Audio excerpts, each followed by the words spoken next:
शास्त्र में धर्म अर्थ काम स्वामी कहते हैं कि जितना भी भोजन था समस्त प्रकार का भोजन निषिध्यमाना पति भी पितृ भी भातृबांधु भी भगवती उत्तम श्लोके दीर्घ श्रुता धृता।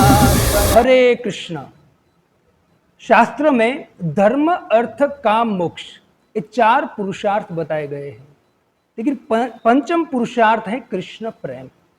और हर एक व्यक्ति प्रेम चाहता है और प्रेम एक ही व्यक्ति से कनेक्शन होता है, वो है भगवान। और अगर कृष्ण प्रेम, किसी को भगवान का प्रेम प्राप्त करना है तो व्यक्ति का पहला सोपान है भगवान के विषय में श्रवण करना।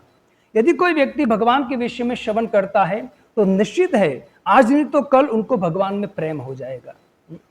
जब श्रीमद् भागवतम में सुखदेव गोस्वामी 10वें स्कंद के 23वें अध्याय में कहते हैं, जब भगवान श्री कृष्ण के मित्रों को जब भूख लगी तो भगवान श्री कृष्ण ने नजदीक में ब्राह्मण की पत्नियों के पास भेजा। जब पत्नी जहां थी, ब्राह्मणों की अनेक पत्नियां थी, पत्नीशाला जिसको बोलते हैं, वहां जैसे ही बालक को पहुंचे, उसने कहा कि नजदीक में कृष्ण और बलराम दोनों गाय चराते हुए आए हैं और उनको भूख लगी है। जैसे ही वो ब्राह्मण की पत्नियों ने सुना, कृष्ण का नाम सुना, तुरंत दौड़ी हो।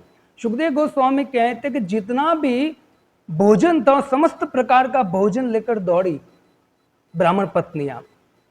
दौड़ी क्यों? क्योंकि कृष्ण का नाम सुनी, कृष्ण का दर्शन करने के लिए दौड़ी। वहां प्रभुपाद जी कहते हैं कि देखो, ये ब्राह्मण की पत्नियों ने कभी भी भगवान को देखा नहीं था, तो भगवान का नाम सुनकर क्यों दौड़ी? तो सुखदेव गोस्वामी कहते हैं क्योंकि उसने वहीं श्रवण किया था भगवान के विषय में। निषिध्यमाना पति भी पितृ भी भातृबांधु भी भगवती उत्तम श्लोके दीर्घ श्रुता धृताशया। उस ब्राह्मण पत्नियों ने भगवान को कभी देखा नहीं था, लेकिन भगवान के विषय में अपने दोनों कान से भगवान के नाम रूप गुण लीला की कथाओं को श्रवण करते करते उनको भगवान के प्रति प्रेम हो गया।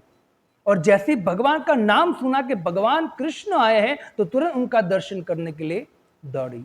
इसे भक्तों, हम भी यदि भगवान के विषय में श्रवण करेंगे तो निश्चित है कि हमारे मनुष्य का लक्ष्य, जीवन जो लक्ष्य है जीवन का, वो है भगवान के प्रति प्रेम होना। और प्रेम तभी संभव है जब हम भगवान के प्रति श्रवण करें, भगवान के विषय में श्रवण करें। हरे कृष्ण।